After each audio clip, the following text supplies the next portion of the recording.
Are you understanding what I'm saying? When you teach religion like this kind of religion is non-threatening in capitalist societies, in authoritarian regimes. They like that kind of religion, because this kind of religion allows governments to continue to capitalize on the ignorance of the masses, concentrating the wealth in the hands of a few at the expense of the many.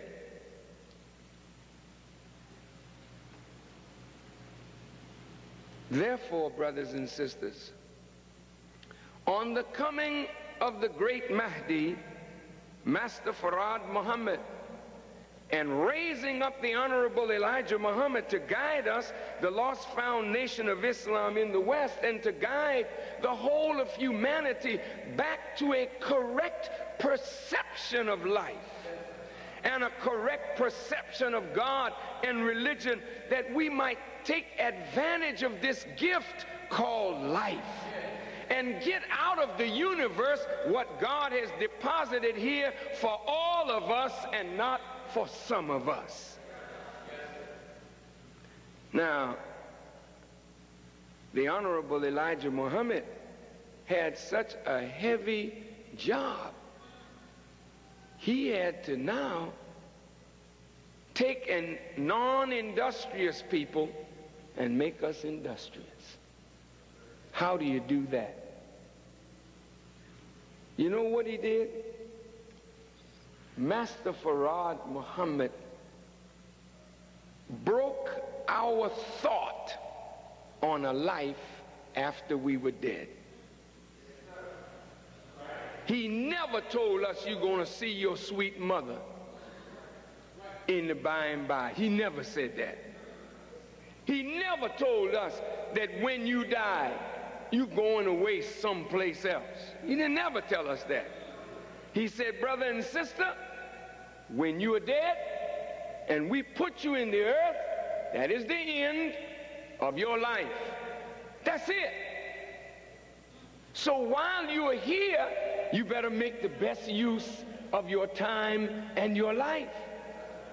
Now that was hard for us to take, because we had been taught all our life that there's another life. And we were trying to be right, hoping for another life. It is right to be right.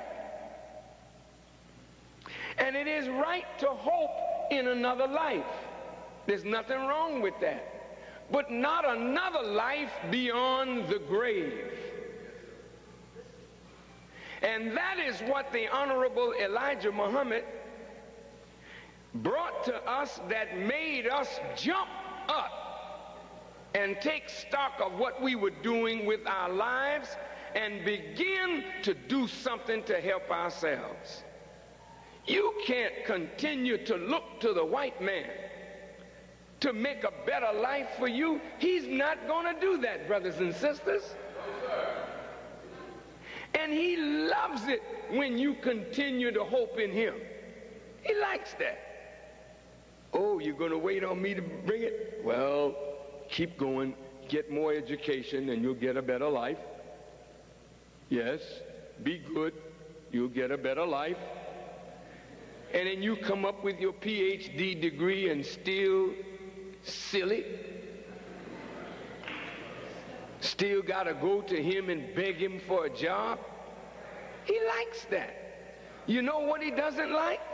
He doesn't like to see black men and women, brown men and women, red men and women thinking independently. He doesn't want you to say, oh, God put me on the earth, and in the earth is everything I need to make a heaven for myself while I live. I think I will go into the earth and get something out of it for myself. When you start talking like that, then you become dangerous. Dangerous to who? Dangerous to the people that want you looking in the sky. Studying space is beautiful. Oh, I'm going up there one day to live. Right up. You see how silly you look?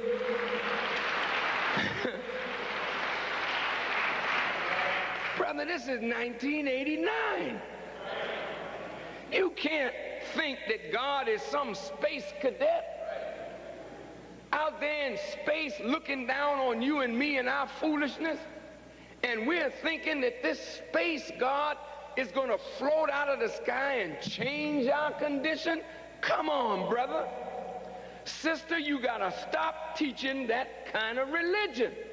That's a slave-making religion, and it flies in the face of reality. The Honorable Elijah Muhammad taught us the importance of and the purpose for life. And he taught us the meaning of the hereafter. Look at what he said and see if it makes sense.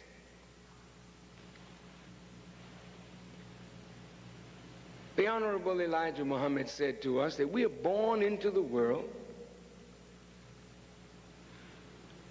to serve the Creator, but in serving the Creator, our job, our role is to acquire knowledge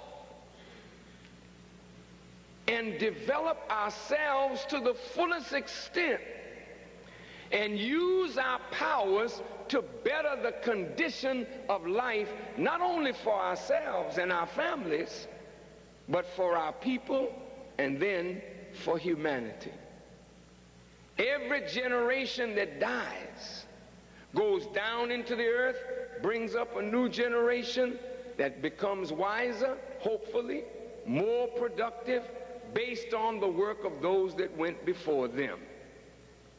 With us, every generation has to start from nothing.